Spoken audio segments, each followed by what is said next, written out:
sak donya. Mohon untuk tidak disebutin namanya ya, Mbak. Selamat siang, Mas Andro. Karena masuk konten. Gimana? Ya Allah, mulai Mas Andro kok lalai mulai internet. Piye, Mbak? Kok suaranya nyendak-nyendak sih, Mas? Mosok? Saiki cek nyendak-nyendak enggak? Enggak, sekarang enggak. Gimana Mbak E? Halo. Halo. Halo, sampean ngomong Mbak, suaranya jelas kok. Suaranya sampean nyendak-nyendak kan dek kene ku. Sik, tak pateni tak telepon meneh ya. Oke.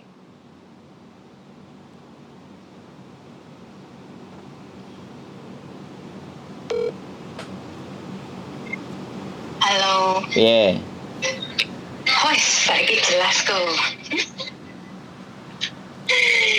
Saiki jelas dengan sejelas-jelasnya. Halo? Gimana? Selamat siang buat Koko, buat mbak-mbaknya yang mendengarkan Mas Andro. Selamat siang juga, wes. Yo. Siap. Piye. Gimana kabarnya, cuacanya panas hari ini? Kok Suasananya tetap sejuk, Mbak. Di hati saya tetap sejuk. sejuk lah, mana Pak sejuk, ini panas kok. Sampean. Nanti ini 2024 itu kapan sih kok? 2000 berapa? 24. Selak kepingin finish ya. Aku sebenarnya itu melawan kesabaranku itu penuh dengan ekstrim kok di sini tuh. Tak sambil ngopi ya kok, tak gawe kopi ala wong Malang kok. Nah, piye iki kate cerita apa iki? Aku mau curhat tentang pengalamanku selama di Hong Kong ku ya.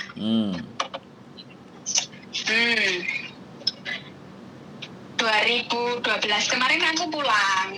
Intinya dulu aku pernah kerja di Jinwan.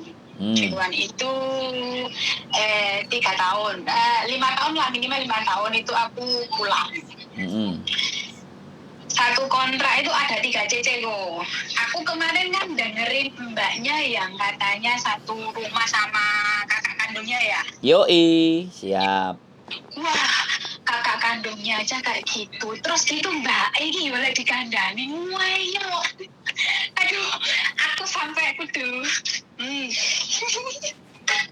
Iya, masih kok ya, namanya satu darah tapi tidak bisa didefinisikan pemikiran kita.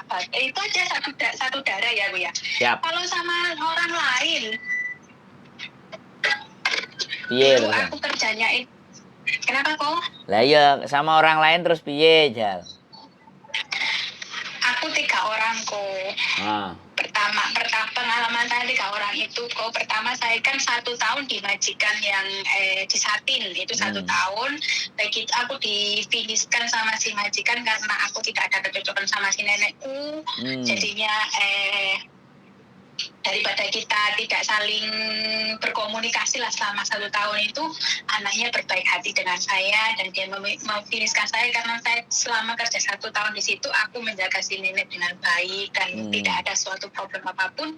Cuma si neneknya tidak mau kalau ada cicitnya di rumah, jadinya kita ambil jalan pintas lah. Aku difinishkan sama si majikanku itu. Nah, sama si majikanku itu terus aku dikasihkan ke temennya yang ada di Jinwan. Nah, akhirnya lah aku interview sama si CUC-nya itu. Nah, akhirnya deal.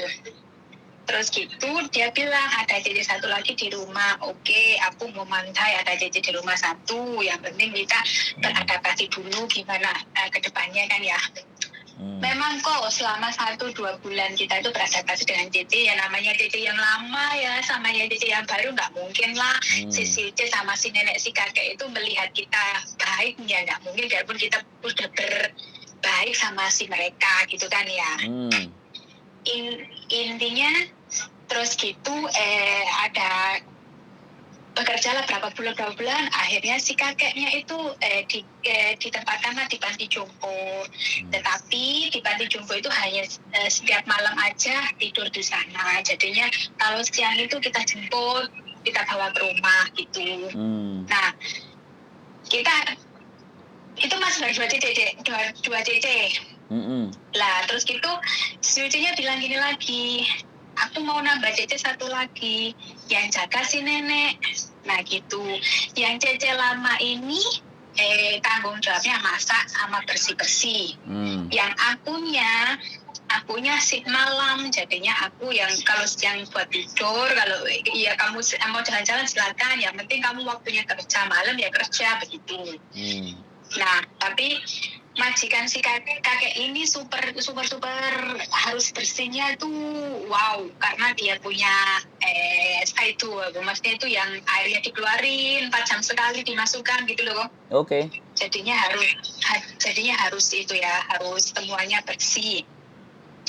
Nah, disitulah konfliknya mulai lah. Dari situ yang Cece terakhir ini cuma bertahan 1 tahun, padahal Cece yang nomor 3 ini keponakannya si mbak lamanya sendiri, tetapi dia tidak kuat dengan keadaannya, karena kan kalau aku orangnya dableknya gini, yang penting aku tidak ada masalah sama majikan. Gajiku setiap bulan lancar, aku disuruh libur oke, gak disuruh libur juga oke, aku bilang gitu ya. Dia mau bilang apa, katanya aku bla bla bla bla. Lowong kita ini sama-sama orang Indonesia, Mbak, kita hargailah kita yang sama-sama Indonesia. Benar, kita majikan harus menghormati majikan. Aku bilang gitu kan ya, suatu saat pasti kamu akan kembali juga ke Indonesia, nggak mungkin selamanya kamu mengabdi di sini. Benar nggak aku bilang gitu? Yoi, terus? Nah, karena si mbaknya itu lebih tua dari saya, ya mungkin kalau aku ngomong begini saya aku minta maaf, bilang gitu ya. Nah, akhirnya lah aku di situ sampai 3 tahun lah, karena kakeknya sudah meninggal. Jadinya si bubunya ini, si Cece yang nomor 3 ini udah nggak ada, tinggal bubunya. Terus gitu si bubunya ini juga mau dimasukkan panti jompo. Akhirnya kita lah berundingan lagi kok, meeting lagi. Katanya si udah tidak memerlukan Cece karena kakeknya sudah meninggal. Jadinya kita kalau kamu mau kerja lagi, mau mencari majikan lagi, aku bisa bantu kamu. Tapi aku tidak memilih kerja lagi kok, karena aku memilih pulang gitu kok. Nah, pulanglah si mbaknya aku nggak tahu ya. Yang penting aku udah memberikan yang terbaik buat majikan di situ, dan juga aku tidak mau intinya aku sama mbaknya itu tidak ada mau ada konflik setelah aku pulang ke Indonesia atau berpisah sama dia. Intinya juga aku, kalau aku ada salah selama di sini, aku juga minta maaf, karena kita sama-sama Cece harus saling menghargai lah ya kok ya. Itu namanya kita orang Indonesia lah kok, nggak mungkin kan nggak saling tolong menolong kan ya. Di suatu saat kan nggak mungkin itu kok apa ada di kalender kan ya. Nggak mungkin aku nggak mau butuh mbaknya juga nggak mungkin nggak butuh akunya gitu kan kok ya. Namanya orang gitu. Aku ambil dari kesimpulannya dari mbaknya kemarin itu buat pelajaran ya, buat mbaknya yang sama kakaknya tadi itu, aku Koko yang bilang kemarin kan disuruh ngomong sama si mbaknya itu ya, sama kakaknya itu Mbak Yunya ya. Dia kan ngomongnya terlalu halus kan gue ya. Terus? Mbaknya itu. Terus? Ya intinya mbaknya itu harus sabar, legowo. Namanya anjir, katanya orang tua aku satu perut itu enggak itu ya Bu ya. Sak tarangan gurung karuan iso. Begitu. Nah, terus begitu kok akhirnya aku finish kontrak lah, aku pulang ke Indonesia dan cuti pulang ke Indonesia dan di Indonesia 8 tahun, dan akhirnya aku proses lah ke Hong Kong lagi kok. Halo? Ya, lanjut. Nah kok, dan bertahanlah aku di majikan sini dan dapat majikan ini selama 5 tahun di sini kok. Ini bosku lapo teleponnya. Karena wis lupa terus. Wih, majikane telepon ora diurus. Mumpung aku lo telepon sampean kok, aduh jantenan aku kudu gak sambean aku dek gini kok nggak bisa bernafas, bukan nggak bisa bernafas. Bosku itu terlalu super duper maafan. Aku kepingin itu wes dan tahun ini dan 2004 aku kepingin cari majikan yang intinya slow lah kok, bener di sini slow, cuma tekanan mental aku di sini kok. Bayarannya standar apa di atas standar? Standar kok 4.630. Ngalih lo, ngebreak lo. Lah aku kepingin alarm servis kok, tapi uangnya gak iku. Cuma dulu waktu ngomongnya itu bilang aku tahu peraturan kok, kalau kamu minta pulang aku juga ngasih kamu, bilangnya gitu. Tapi kan aku juga dia baik sama aku, oke nggak apa-apa, yang penting aku nggak terlalu dikekang lah dulu, tenangku aku. Lo jirine maafan. Sampe ini piye sih? Jirine maafan. Ulosoy. Maafan kok, tetapi ya aku bertahan di sini. Aku ingin menunjukkan bahwa aku itu ingin finish selama 6 tahun di sini itu tanpa ada ganjil-ganjil loh. Nah nanti sampean kalau finish terus ternyata, ya kan, finish dan ternyata misalnya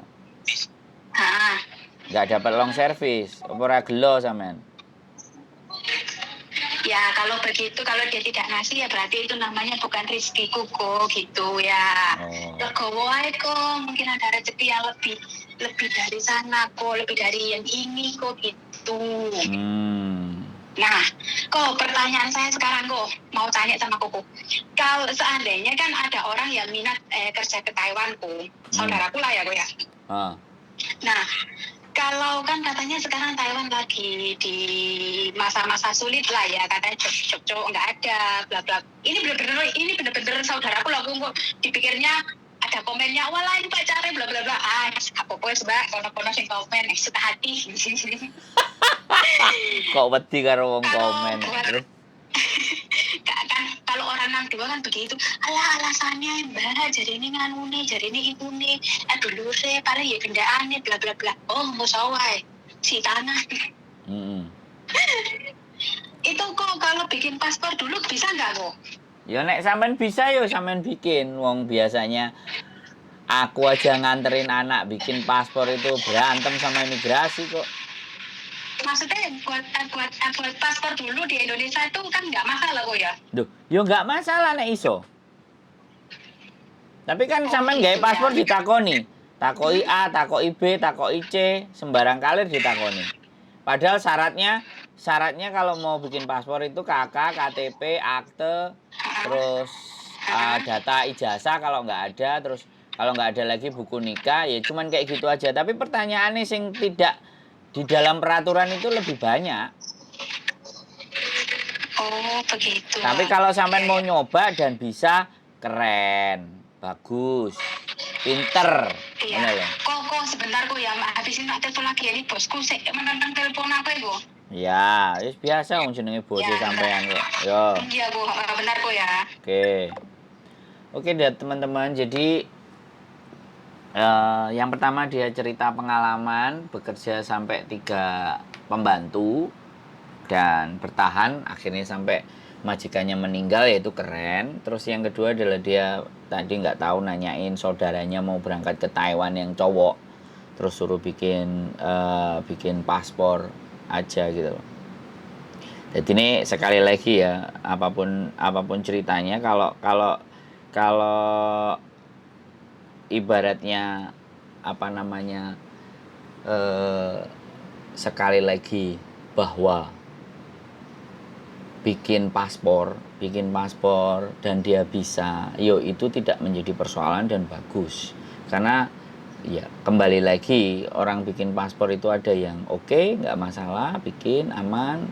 Ada yang kadang-kadang harus balik 2 kali, 3 kali, 4 kali. Jadi seperti itu, ditanyain karena mereka pastinya bilang bahwa